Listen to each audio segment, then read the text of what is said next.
NAOUM, নাউম আপনাকে যুক্ত করা আছে, বলেন। হ্যাঁ, হ্যালো ভাইয়া, হ্যাঁ, বলেন। ভালো আছেন? হ্যাঁ, ভালো আছি, বলেন।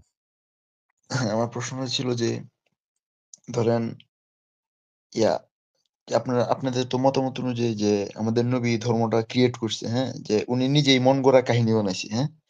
তো এখন আমার প্রশ্নটা হচ্ছে যে একটা মানুষ মানে কতটা ইন্টেলিজেন্স হলে যে কোরআনের জিনের কথা বা কিয়ামতের আগে দাজ্জাল না, বা না, এত এগুলা কোনটাই মোহাম্মদ নিজে তৈরি করে নাই। জিন সেই সময়ে আরব দেশে প্রচলিত একটা বিষয় ছিল।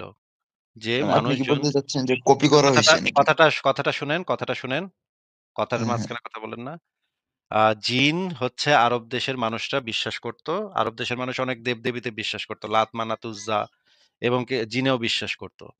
ওই সমাজে প্রচলিত ছিল। মোহাম্মদ এগুলো ছোটবেলা থেকে যাইনা, যাইনা বড় হইছে। যেমন আমাদের অঞ্চলে আমাদের নানি-দাদিরা ভূত-পেত্নীর কথা বলছে। মামদো ভূত, শাকচুন্নি, শেওড়া গাছের পেত্নী, এগুলা গল্প বলছে আমাদেরকে। ওই দেশেও এইভাবে গল্প-টল্প বলা হইতো। যে জিন আছে, জিন বইলা একটা সত্তা আছে যেটা আগুন দিয়া তৈরি। এগুলা ওই অঞ্চলের একটা প্রচলিত কাহিনী ছিল, এগুলো কল্পকাহিনী। মোহাম্মদ ছোটবেলা থেকে এগুলা শুইনা, শুইনা বড় হইছে। এইজন্য সে বড় হওয়ার পরে সে তার ছোটবেলা থেকে যেই সমস্ত বিশ্বাস সে নিয়ে সে বড় হয়েছে সেগুলো ঢুকাই দিছে। এমনকি নামাজ পড়া, রোজা রাখা, হজ করা এগুলা কোনটাই মোহাম্মদের মাথা দিয়ে বাইরে নেই। ওই অঞ্চলে একটা গোত্র ছিল রোজা রাখতো। মোহাম্মদ একদিন গিয়ে দেখছে যে ওরা রোজা রাখতেছে। কি করতেছে? ওরা না খায়া থাকতেছে। আচ্ছা ঠিক আছে, চল আমাকে ধর্মেও এটাই চালু করি, চল। হ্যাঁ, আরেক জায়গায় দেখলো যে নামাজের মানে প্রার্থনার জন্য ডাকা হইতেছে। এখন প্রার্থনার জন্য ডাকা হইতেছে, এটারে ইহুদিরা ঘন্টা শিঙ্গা বাজাইতেছে। আবার আরেক দল করতেছে কি ঘন্টা বাজাইতেছে। এই যে খ্রিস্টানরা ঘন্টা বাজাইতেছে। এবং আরেক দল করতেছে কি করতেছে। আ ওই এইগুলা দেইখা তখন মোহাম্মদ কইল যে তাইলে তো আমাগো মোহাম্মদের সাহাবীরা কইল যে তাইলে তো আমাগো মানে ইবাদতের জন্য একটা কিছু দরকার। নাইলে মানুষে বুঝবো কেমনে ভাই? হ্যাঁ, চল তো আমরা একটা মানে করি। তখন বেলাল গিয়া স্বপ্ন দেখলো। না কোন এক সাহাবী গিয়া যেন স্বপ্ন দেখলো, সম্ভবত বেলাল। সাহাবী গিয়া স্বপ্ন দেখলো যে আমি তারপরের দিন আইলো। আইসা কইতেছে, আমি পাইছি, পাইছি, পাইছি। আমরা আজান দিমু। চিৎকার করে এরকম ডাকমু। আল্লাহর মানে নামাজে এসো, নামাজে এসো। এটা করে ডাকমু তাইলে সবাই আইবো। এইভাবে ইসলামের প্রত্যেকটা জিনিস ওই অঞ্চলের বিভিন্ন ধর্ম থেকে কপি করা জিনিস। বিভিন্ন ধর্মের গল্প-গুজবগুলা নিয়া মোহাম্মদ খিচুড়ি পাকাইছে। আবার কিছু, কিছু জায়গাতে গিয়া ধরা খাইছে। কিছু, কিছু জায়গাতে খিচুড়ি পাকাইতে গিয়া ধরা খায়া গেছে। কারণ ওই ধর্মের যে জিনিসটা নিছিল মোহাম্মদ তো অশিক্ষিত ছিল। মোহাম্মদে বুঝে নাই। যেমন একটা জিনিস আপনাকে বলি, আ আমি বের করে দেখাচ্ছি, বের করে দেখায় বলি যে কোরআনে এই যে একটা মানে বড় ধরনের ভুল আছে যেটা হচ্ছে আ ইমরানের আচ্ছা আমি আপনাকে বের করে দেখাচ্ছি, দেখাইলেই বুঝবেন। কোরআনে বলা আছে যে ইমরানের কন্যা মরিয়ম, হুম? ইমরানের কন্যা মরিয়মের কথা কোরআনে বলা আছে এবং হারুনের বোন এটাও মরিয়মকে উদ্দেশ্য করে বলা হয়েছে। হারুনের বোন, ইমরানের কন্যা এবং হারুনের বোন। এখন এই জিনিসটা মোহাম্মদ শুনছিল একজনের কাছ থেকে। শুইনা ভাবছে যে মরিয়ম ছিল আসলে মরিয়ম এই খ্রিস্টান ধর্মে মারিয়ম ২ জন আছে আসলে। মোহাম্মদ এই জিনিসটা জানতো না। একজন মরিয়ম হচ্ছে গিয়ে ইমরানের বোন, আরেকজন মরিয়ম হচ্ছে গিয়ে মানে যিশুর মা। মোহাম্মদ করছে কি এই ২ টারে গুলায় ফেলাইছে। মোহাম্মদ বুঝতে পারে নাই যে আসলে মরিয়ম এখানে ২ টা। বাইবেলে খ্রিস্টান ধর্মে এই যে মরিয়ম যে আসলে ২ জন এইটা মোহাম্মদ বুঝতে পারেনি। বুঝতে না পাইরা সে ভাবছে কি যে যিশুর মা যেটা যে মরিয়ম, সেই মরিয়মের ভাই হইতাছে আ ইমরান। এইটা বুইঝা সে করছে কি কোরআনের আয়াত নাজিল করে ফেলাইছে। ইমরানের কন্যা মরিয়মকে আমি বলেছিলাম। কিন্তু সত্যি কথা হইতেছে মানে ইহুদি এবং খ্রিস্টান ধর্মের যে মরিয়ম তার ভাই কিন্তু ইমরান ছিল না।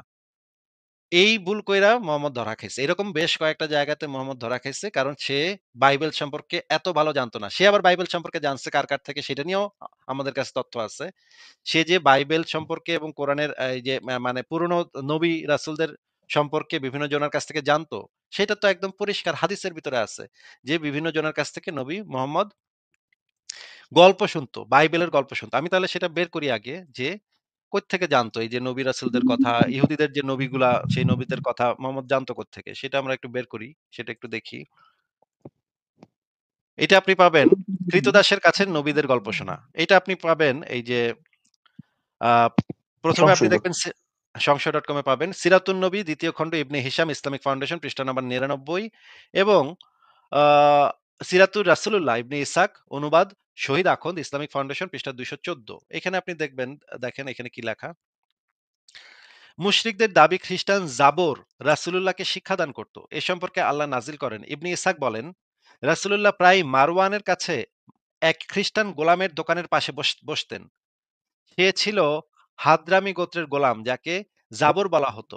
ফলে কাফিররা বলতো আল্লাহর কসম মুহাম্মদ যা কিছু শোনায় তা ওই খ্রিস্টান গোলাম জাবরই শোনায়।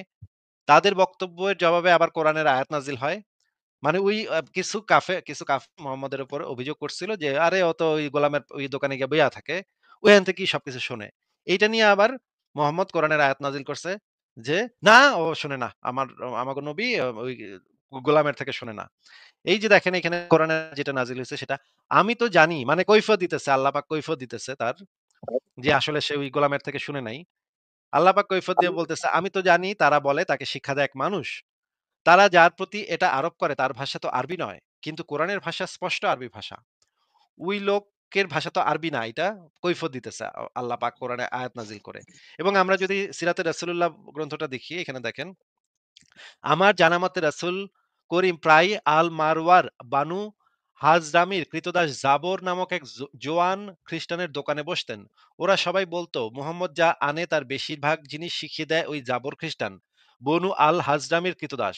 আল্লাহ তাদের এই কথার উপর নাজিল করেন, আমরা ভালো করে জানি তারা বলে কেবল একজন মরা মানুষই তাকে শিক্ষা দেয়। যে ভাষায় তারা কথা বলে তা বিদেশী, কিন্তু তা একেবারেই বিশুদ্ধ আরবি জবান। এই যে এইখান থেকে সে এই জিনিসটা জানছে। আচ্ছা, আমরা যদি দেখি যে মানে নামাজ, রোজা এগুলা থেকে সে শিখলো? সেটাও আমি আপনাকে একটা, একটা করে বের করে দেখাইতেছি। যে নামাজ, রোজা এগুলা প্রত্যেকটা জিনিস মোহাম্মদ কপি করছে। প্রত্যেকটা জিনিস চুরি করছে আরেকটা ধর্ম থেকে চুরি করে নিয়ে আসছে। মানে এই যে উনি কি ইসলামের নিজ থেকে আমি বলি ভাই, উনি কি নিজ থেকে কিছুই নতুনত্ব আনেন নাই নাকি? না সব কপি করা? ২-১ টা জিনিস আছে নতুন আনছে। ২-১ টা জিনিস আছে। ব ব খুব অল্প। সংখ্যায় যদি আপনি হিসাব করেন তাহলে খুবই অল্প হবে সেটা। আমি আপনাকে একটা, একটা করে দেখাই। যেমন হ্যাঁ, ধরেন আ হজ জিনিসটা কি ছিল? হজ জিনিসটা প্রাচীন একটা পৌত্তলিক প্রথা ছিল। এই যে ৭ বার তাওয়াফ করা। এটা মানে আপনি দেখবেন হিন্দু, বৌদ্ধ ধর্মেও এই ধরনের প্রথা আছে। আগুনকে বিয়া করার সময় দেখবেন আগুনকে ৭ বার তারা প্রদক্ষিণ করে। ৭ হ্যাঁ, হ্যাঁ, ফেরা নেয়। এটা আপনি দেখছেন? হ্যাঁ, হ্যাঁ, হ্যাঁ, হিন্দু এই ধর্মে। যে এই যে চক্কর দেয়া একটা জিনিসকে কেন্দ্র করে চক্কর দেয়া এটা হচ্ছে একটা পৌত্তলিক প্রথা ছিল। এটা ওই কাবা শরীফে যখন ৩৬০ টা মূর্তি ছিল তখন ওই কাফেররা পৌত্তলিকরা ওইটাকে ঘিরে ৭ বার মানে ঘুরতো। এইটারে মোহাম্মদ তওয়াফ বানায় ফেলাইছে। একই জিনিস একই একদম ৭ বারই ঘুরতে হইব। ভাই ৭ বার ঘুরতে হইব না কেন? ৭ বার ঘোরাটা তো এটা হিন্দু প্রথা। এটা তো হিন্দু এবং বৌদ্ধদের ভিতরে এই আ জিনিস আছে যে ৭ বার ঘোরা। একটা জিনিসের চারপাশে ৭ বার ঘোরা। ৭ সংখ্যাটাকে তারা একটা কল্যাণকর সংখ্যা বলে মনে করে। এই যে দেখেন আপনি এই যে দেখেন হিন্দুরা এইভাবে আগুনের চারপাশ দিয়ে ঘুরে, মুসলমানরা এই পাশে কাবার চারপাশ দিয়ে ঘুরে, হ্যাঁ? অ্যান্ড এই জিনিসটা দেখেন সহিহ বুখারী ১৪৪৫ নম্বর হাদিসে বলা আছে, আমি আনাস ইবনে মালিককে বললাম, "আপনি কি সাফা মারওয়া সাই করতে অপছন্দ করতেন?" মানে এই লোককে একজন জিজ্ঞেস করতেছে, এক সাহাবী জিজ্ঞেস করতেছে, "আপনি কি সাফা মারওয়া মানে প্রদক্ষিণ করতে অপছন্দ করতেন?" তিনি বললেন, মানে "হ্যাঁ।" এটা কি নবীকে জিজ্ঞেস করতেছে? এটা হচ্ছে এক সাহাবী আরেক সাহাবীকে জিজ্ঞেস করতেছে। হ্যাঁ, হ্যাঁ। হ্যাঁ? এটা একটা সহিহ হাদিস। বুখারী শরীফের সহিহ হাদিস। সাফা মারওয়াকে এই যে প্রদক্ষিণ করা, আ এই আনাস ইবনু মালিককে বললাম মানে আনাস ইবনে মালিককে যে একজন জিজ্ঞেস করল, আ "আপনি কি সাফা মারওয়া প্রদক্ষিণ করতে অপছন্দ করতেন?" আনাস ইবনু মালিক বলল, "হ্যাঁ, কেননা তা ছিল জাহিলি যুগের নিদর্শন।" দেখেন এই যে সাফা মারওয়াকে প্রদক্ষিণ করাটা ছিল জাহিলি যুগের নিদর্শন। দেখতে পাচ্ছেন ভাই? এই যে জাহিলি যুগের হ্যাঁ, হ্যাঁ, নিদর্শন হ্যাঁ। দেখতে পাচ্ছেন?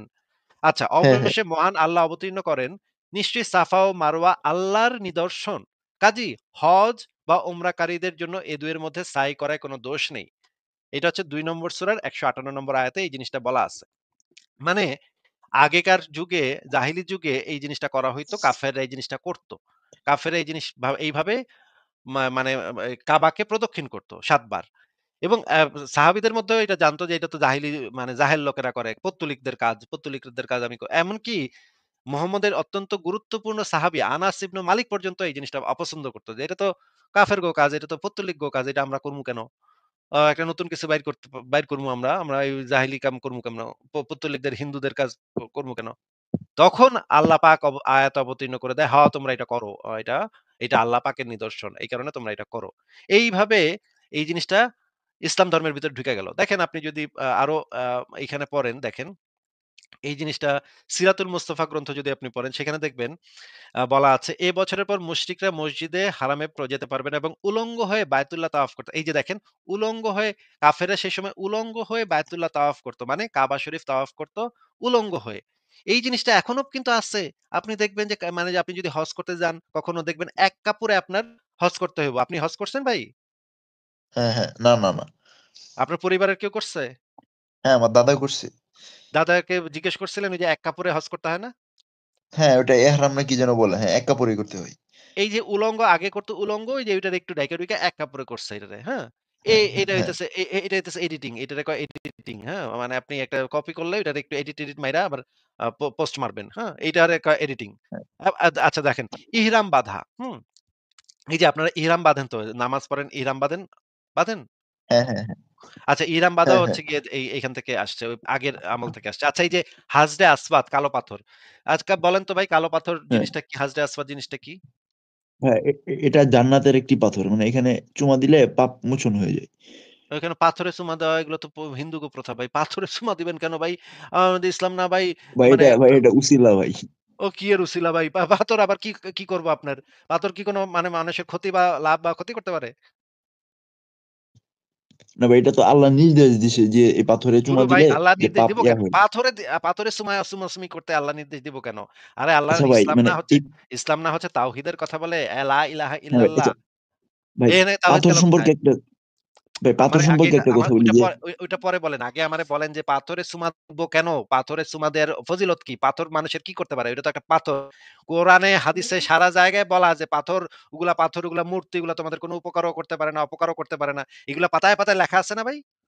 হ্যাঁ, হ্যাঁ, মূর্তি পূজা নিয়ে এগুলা লাখ, লাখ কথা লেখা আছে না? যে ওই যে পাথর, ওগুলো তো হ্যাঁ পাথরের তৈরি। তো ওগুলো তো তোমাদের কোনো ভাই, উপকারও করতে পারে না, অপকারও করতে পারে ভাই না। হ্যাঁ, তো হ্যাঁ এই হাজরে ভাই আসওয়াদ, বালের পাথর, এই কাইল্লা পাথর, এই কাইল্লা পাথর মানে কিভাবে উপকার করতে পারে বলেন তো? না ভাই পাথর সম্পর্কে একটা কথা ছিল যে পাথর নাকি আগে সাদা ছিল। গুনা নিতে, নিতে কালো হয়ে গেছে। এটাই কেমন? ওই ওইটা যাই হোক, মানে ওইটা এটা শুনছি ওইটা ওইটা ওইটা ওইটা আমরা পরে দেখব যে মানে কেমনে এটা গুণা নিয়ে কেমনে সাদা হয়ে যায়। এই হইতেছে সেই কালা পাথর। এই কালা পাথর। পাথরে আপনার চুমা দিতে হয়, হ্যাঁ? এখন দেখেন এইটার মানে আকৃতিটা কেমন দেখেন, আকৃতিটা কেমন দেখেন। এই যে হিন্দুগো দেবী, হিন্দুদের শক্তি দেবী লজ্জা ঘাউরি। এইটার ওই জায়গাটা দেখেন এবং এইটার এই জায়গাটা দেখেন, হ্যাঁ?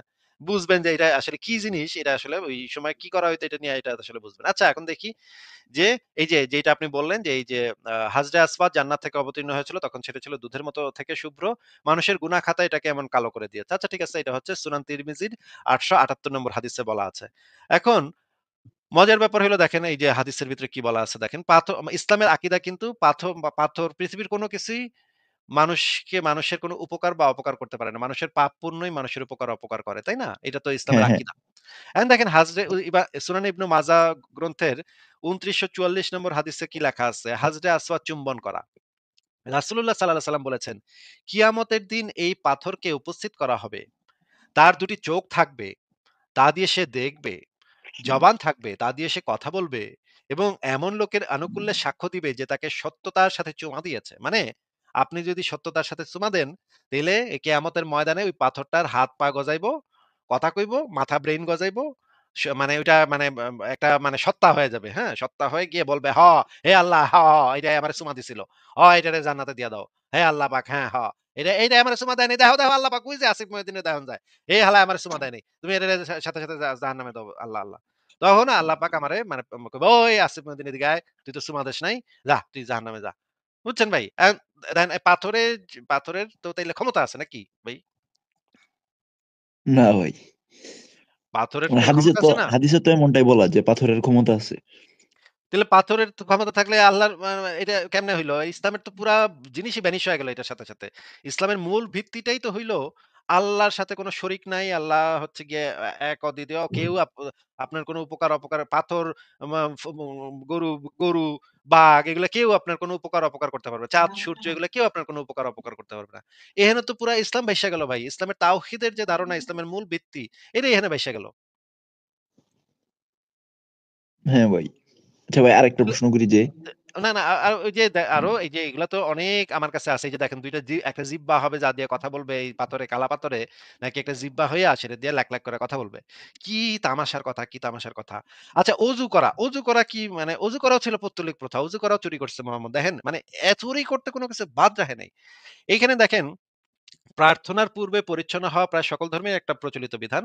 ইসলামের অজু আরব অঞ্চলে ইসলামের আবির্ভাবের পূর্ব থেকেই প্রচলিত ছিল, যা অনেক সূত্র থেকে জানা যায়। একটি সূত্র উল্লেখ করা হচ্ছে যেখানে দেখা যাচ্ছে মুহাম্মদের দাদা আব্দুল মুত্তালিব যে ছিল একজন পৌত্তলিক, আব্দুল মুত্তালিব যে একজন পৌত্তলিক ছিল এটা তো জানেন নাকি? হ্যাঁ, হ্যাঁ, হ্যাঁ। আব্দুল মুত্তালিব জমজমের পানির একটি অংশ নির্ধারণ করেন। দেখেন এখানে কি লেখা আছে? এই জিনিসটা আমি দেখাচ্ছি কোন গ্রন্থ থেকে সেটাও বলে দিচ্ছি। আল বিদায়া ওয়ান নিহায়া ২য় খন্ড ইসলামিক ফাউন্ডেশন পৃষ্ঠা নাম্বার ৪৬১-৪৬২। আব্দুল মুত্তালিব থেকে বর্ণিত আছে বিশুদ্ধ মতে আব্দুল মুত্তালিবের উক্তি, এই জমজমের পানি আমি গোসলকারীদের জন্য হালাল মনে করি না। জমজমের পানি পানকারীর জন্য বৈধ। নিচে দেখেন লেখা আব্দুল মুতালিব ইবনে হাশিম যখন জমজম খনন করলেন তখন বলেছিলেন এই কূপ গোসলকারীদের জন্য হালাল নয়। এখানে দেখেন একটা কথা বলছে একটি পান করার জন্য অপরটি অজু করার জন্য। অজু করার জন্য দেখা যাচ্ছে ভাই? হ্যাঁ, হ্যাঁ, হ্যাঁ। তার মানে আব্দুল মুত্তালিবের আমল থেকেই মানুষ অজু করত। মানে প্রার্থনা করার আগে যে একটু পাক সাফ হয়ে নেয়া এই জিনিসটা আব্দুল মুত্তালিবের আমল থেকেই মানুষ করত। মুহাম্মদ জন্মের সময় দেখছে যে তার দাদারা দাদা বাপে দাদা বা চাচা এরা সবাই এই কাম করতেছে। এইটারে পরে সে নিজের ধর্মের ভিতরে ঢুকায় ফেলাইছে। কিন্তু এই অজু করাটা তো মুহাম্মদের আবিষ্কার না। এটা তো আগে থেকে আব্দুল মোত্তালিব করত। আব্দুল মোত্তালিব ছিল একজন পৌত্তলিক। তাইলে অজু করাটা একটা পৌত্তলিক প্রথা হইল। নাকি ভাই? হ্যাঁ, হ্যাঁ।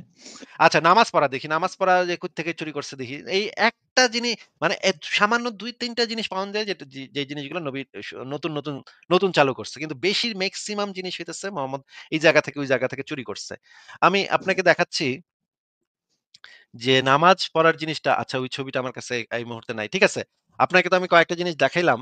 হ্যাঁ। নামাজ পড়াটা আমি আরো ভালোভাবে দেখাইতে পারতাম। সেই ছবিটা এখন আমার কাছে নাই। কিন্তু ভাই তাহলে তো নামাজ বলা পড়াটা যায় যে হচ্ছে সেই সময় যে হুম, হুম। সাবিঈন ধর্ম ছিল মানে আ এবং সাবিঈন ধর্ম এবং আ ও ও ইরানের পারস্যের একটা ধর্ম ছিল অগ্নি উপাসক। তাদের ভিতরে তাদের মূর্তি দেখবেন আপনি। তাদের অনেকগুলা মূর্তি এখন বিভিন্ন মিউজিয়ামে পাওয়া যায়। ওই মূর্তিগুলা দেখবেন তারা হাত এভাবে জোর করে নামাজের ভঙ্গিতে দাঁড়ায় আছে। হ্যাঁ? আপনি হ্যাঁ, যদি হ্যাঁ। সার্চ করেন, সার্চ করলে দেখবেন এই জিনিসটা। তারা নামাজের ভঙ্গিতে এই যে হাত এভাবে ভাঁজ কইরা বুকের কাছে ভাঁজ কইরা ওই দাঁড়ায় আছে। আবার কিছু মানে হাঁটু গাড়তেছে, হাঁটু এরকম করে বসতেছে। একদম এক্সাক্টলি হচ্ছে গিয়ে নামাজের এই জিনিসগুলা মোহাম্মদ চুরি করছে ওই অগ্নি উপাসক, পারস্যের যে অগ্নি উপাসকদের থেকে এবং সাবেয়ীন ধর্ম থেকে। সাবেয়ীন ধর্মের লোক এখন পাওয়া যায় না। কিন্তু এই বিভিন্ন জিনিস বিভিন্ন ধর্ম থেকে চুরিদারি মাইরা ইসলামের ভিতরে ঢুকাইছে। হ্যাঁ, এবার আপনি বলেন। হ্যাঁ ভাই। এখন হচ্ছে যে ধরেন কিয়ামতের আগে যে আলামতের কথাগুলো আছে যে ভূমিকম্প হবে, সূর্য পশ্চিম দিকে উঠবে। এখন আপনার জীবন দশায় যদি মানে এগুলা ঘটে, তখন কি আপনি মুসলমান হবেন? যে ধরেন একদিন দেখলেন যে সূর্য পশ্চিম দিক না, থেকে উঠে না গেল এবং মুসলমান এটা হব না। হাদিসের সাথে মিলে গেল। না মুসলমান হব না। এটা কেন ঘটতেছে সেটা আমি জানার চেষ্টা করব। আর যদি কোন কিছু মিলে যায় একদম সবকিছু মিলে যায়, হ্যাঁ, তারপরেও হ্যাঁ। আমি আল্লাহর উপাসনা করব না। ধরেন আল্লাহর একদম মানে প্রমাণ মানবেন। পাইয়া গেলাম। হ্যাঁ, হ্যাঁ। আল্লাহর একদম প্রমাণ হয় ধরেন আপনি আমারে দিয়ে দিলেন যে, "হ্যাঁ ভাই এই যে আল্লাহর প্রমাণ একদম ভ্যালিড প্রমাণ। শিওর। এটারে কোনো অস্বীকার হ্যাঁ, হ্যাঁ, করার কোনো উপায় নাই।" হ্যাঁ? তখন হ্যাঁ, আমি মানব যে হ্যাঁ, আল্লাহর অস্তিত্ব আছে। এটা আমি মানব। কিন্তু তার মানে এটা না যে আমি তার উপাসনা করব। হ্যাঁ। উপাসনার মানে যোগ্য ইবাদত সে না। ইবাদত করবেন ইবাদত না। করব না। ইবাদত করব না। আমি শয়তানের দলে থাকব তখন। বলব আমি শয়তানের দলে এটা থাকব। এটা কেন ভাই? কারণ হচ্ছে আল্লাহ পাক কোরআনের ভিতরে যে সমস্ত নোংরা কথাবার্তা বলছে, কাফের কতল, কাফেরদেরকে মারো, ধরো, কোপাও, জবাই করো, হ্যাঁ, হ্যাঁ, এই করো, সেই করো, গনিমতের মাল নাও, মাইয়াদেরকে মানে বন্দি করে নিয়ে আসো, তাদেরকে ভোগ করো। এগুলা যে নোংরা কথা বলছে, এই বেটা যত বড় শক্তিশালী সত্তাই হোক না কেন, আমি কখনো তার কাছে মাথা নত করব না। কারণ হ্যাঁ, শক্তি শ শক্তিশালী যে কেউ হইতে পারে।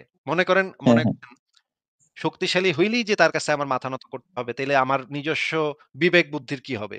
আমার নিজস্ব যুক্তির কি হবে? আমি তো একটা এমন হ্যাঁ, বুঝলাম যে তোর শক্তি আছে, তোর অনেক পাওয়ার, তুই আমারে জাহান্নামে পুরাইতেও পারবি। কিন্তু আমি এই তোর কাছে মাথা নত করব না। কারণ তুই তো মানুষ খুন করতে হুকুম দিছস। তুই তো মানুষে ভেদাভেদ সৃষ্টি করছস। তুই তো মানুষে ঘৃণা তৈরি করছস। তুই তো এক দল আরেক দলকে জবাই করবে, বাচ্চা-কাচ্চা সহ জবাই করবে। এই সমস্ত নোংরা কথাবার্তা শিখাইছস মানুষকে। মেয়ে ধইরা নিয়ে আসবে, মেয়ে বন্দি করে গনিমতের মাল কইরা রেপ করবে। এগুলা শিখাইছস তুই। তুই তো আমার মানে উপাসনা পাওয়ার যোগ্য না। আমি দরকার হইলে আমি একজন একটা রিক্শাওয়ালার কাছে মাথা নত করব যে সৎভাবে জীবনযাপন করে। কিন্তু আমি কখনো এই রকমের কোন সত্তার কাছে মাথা নত করব না, যে মানুষে, মানুষে ঘৃণা তৈরি করে, মানুষে, মানুষে বিদ্বেষ তৈরি করে, মানুষের ভিতরে মানে ভেজাল লাগায়, যুদ্ধ ঘটায় এবং তাদেরকে আ মেরে ফেলতে হুকুম দেয়। হ্যাঁ বলেন। ভাই, হ্যাঁ। এখন এটা হচ্ছে যে আপনারা যে কথাগুলো বলেন, একটাও কিন্তু মানে কোন প্রমাণ ছাড়া বলেন না। এখন মানে আমাদের যারা আলেম সমাজ আছে, সবার কিন্তু অন্য দিনের প্রচারের আগে আপনার সাথে মানে এই বিষয়গুলো ক্লিয়ার করা কিন্তু আগে জরুরি। যেমন দেখেন যে আপনার এই কথাগুলো শুনে প্রচুর সংখ্যক মুসলমান কিন্তু নাস্তিক হয়ে যাচ্ছে। কিন্তু আলেমরা মানে এদিকে ফোকাসই নাই যে আপনি যে একটা ওয়েবসাইট যে সংশয়.com মানে এটার বিপরীতে কোন যুক্তি দাঁড় করিয়ে যে প্রত্যেকটা কথার ভেঙে এটার উত্তর মানে পজিটিভ ভাবে আলেমরা এটা দায়িত্বই নিচ্ছে না। তবে এটা খুব বেশি দরকার। আর না হলে মনে করেন যে আপনার সাথে বসলে মানে যে কেউ নাস্তিক হতে বাধ্য। কারণ আপনি কোরআন হাদিস ছাড়া কথাই বলেন না। মানে একটা হ্যাঁ, কিন্তু আলেমের থেকে আপনি কিন্তু ধরেন আমি মানে যদি ধরেন আমি যদি আলেম হইতাম, তাইলে আমিও কিন্তু হ্যাঁ, আসিফ হ্যাঁ, মহিউদ্দিনের সাথে যাইতাম না। হ্যাঁ? সত্য কথা হইতেছে, আমি যদি আলেম হইতাম তাইলে আমিও যাইতাম না। কারণ হচ্ছে হ্যাঁ ভাই এটা আমি পারাটা আলেম খুব হইলে মুশকিল। আমি আলেম হইলে আমি জানি যে কোন জায়গায় ভেজাল আছে ভাই। হ্যাঁ? এই জায়গায় ভেজাল হুম, আছে হুম। আসলে।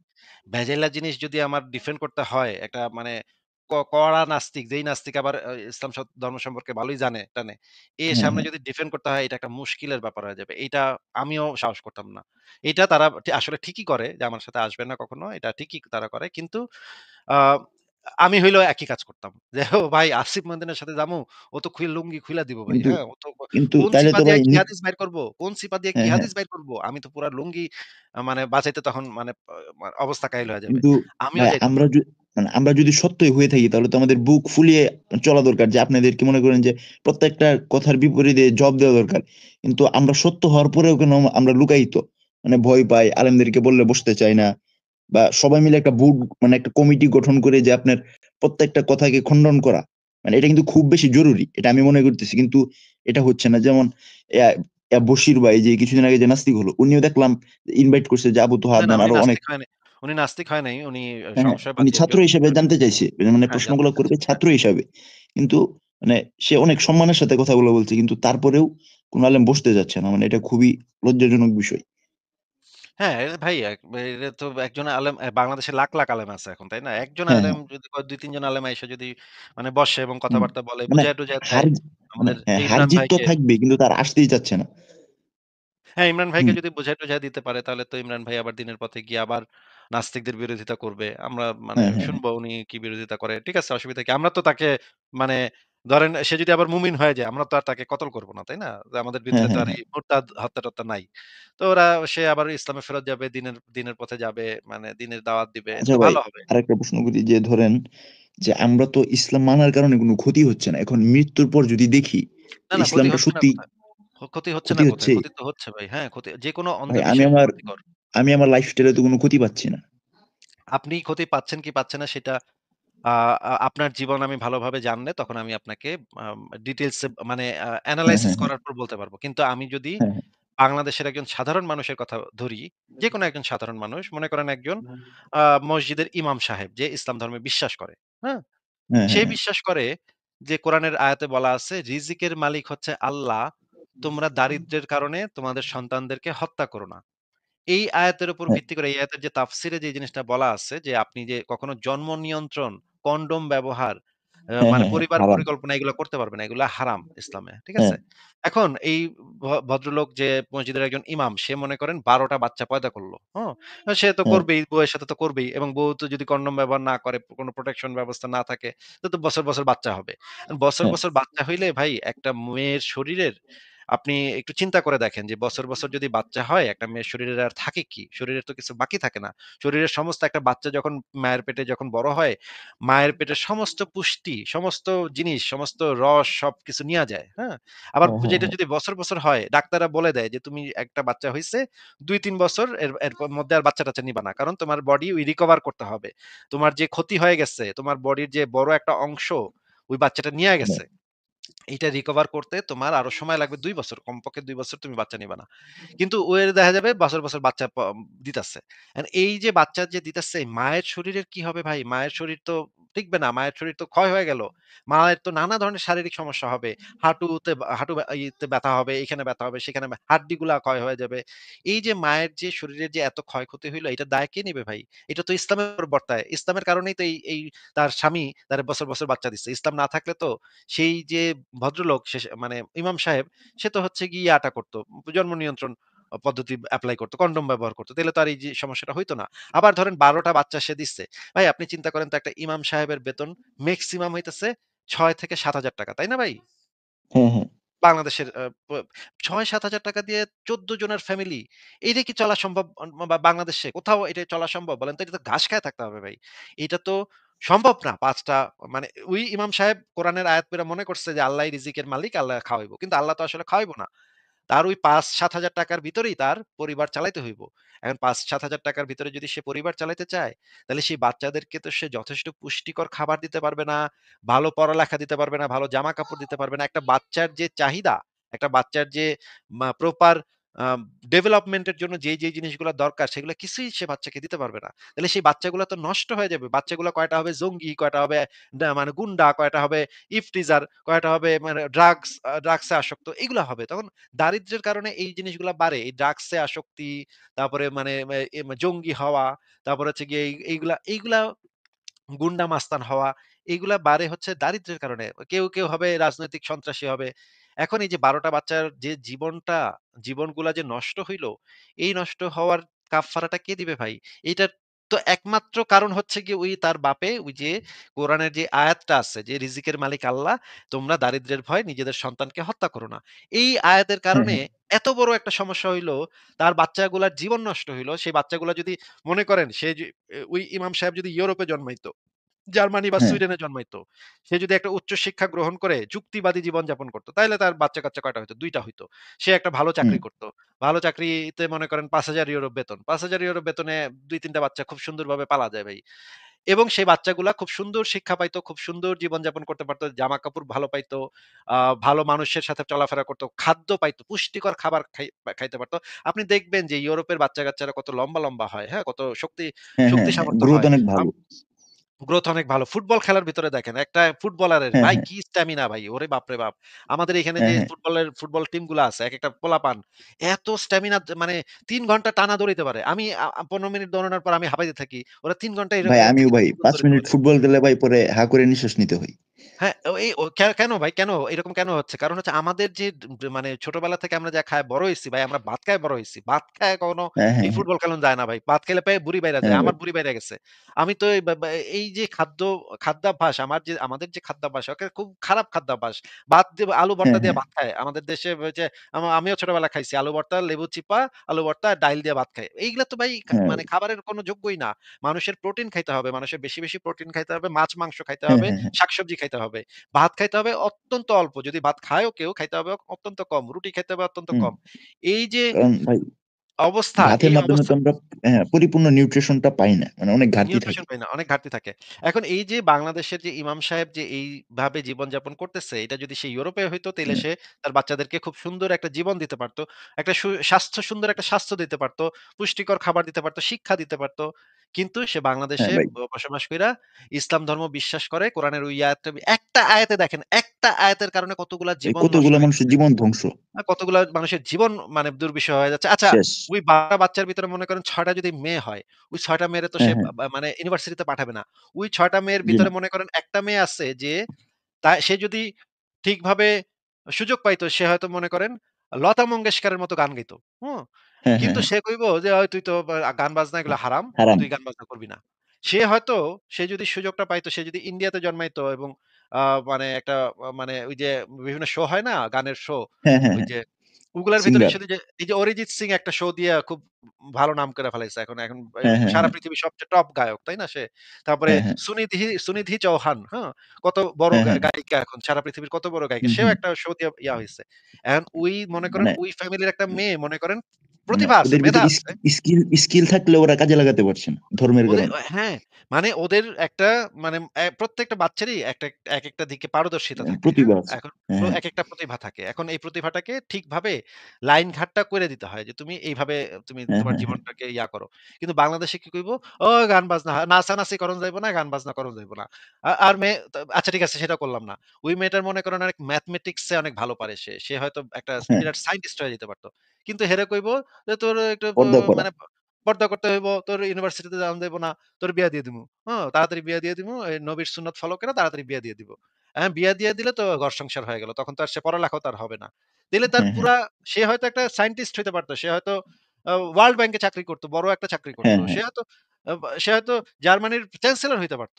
তার হয়তো মেধা ছিল হ্যাঁ, হ্যাঁ, অনেক, হ্যাঁ। অনেক মেধা ছিল হয়তো। কিন্তু সেই মেধাটা নষ্ট হইল। ওইখানেই শেষ হইল। হ্যাঁ তাইলে ভাই। এইগুলার কাফারা এখন কে দিবে ভাই? আপনার এই যে আমি হ্যাঁ, আপনার আপনাকে ইন জেনারেল একটা আইডিয়া দিলাম যে একটা আয়াতে ১ টা ২ টা আয়াতে কত বড় সমস্যা হইতে পারে। হ্যাঁ? অন্ধবিশ্বাসের কারণে ১ টা ২ টা অন্ধবিশ্বাসের কারণে কত বড়, বড় সমস্যা ঘটতে পারে। আর আপনার জীবনে এরকম নিশ্চয়ই ঘটছে। আপনি সেই জিনিসটা হয়তো রিয়ালাইজ করেন না।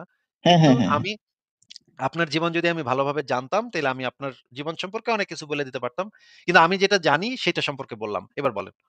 হ্যাঁ, এটা হচ্ছে যে আপনি যে বাংলাদেশের মানে ইমামদের সম্পর্কে বলেন, এটার সাথে আমি একমত। এটার কারণ হচ্ছে ইসলামেও কিন্তু বলা আছে যে তোমরা ব্যবসা করো। কিন্তু ওরা ওটাতে যায় না। ওরা বলে কি আল্লাহ ঘরে এসে রিজিক দিয়ে যাবে। এরকম একটা ধারণা। এতে হয় কি যে এতগুলা বাচ্চা থাকার পরেও প্রয়োজন মানে হাজতি পূরণ করতে পারে না। মানে একটা কিছু চাইলে দিতে পারে না। মানে একটা বিশ্রী অবস্থা। মানে ঠিকমতো ৩ বেলা খাওয়াইতেই পারে না। কিন্তু হ্যাঁ, পরে ইসলামে ওদেরকে মাদ্রাসায় দিয়ে দেয়। মাদ্রাসায় দিয়ে দিলে তো ওই যে হ্যাঁ, হ্যাঁ, মাদ্রাসার হ্যাঁ, হ্যাঁ। লোকেরা তখন মাইরা দেয়। পেছনটা মাইরা দেয়।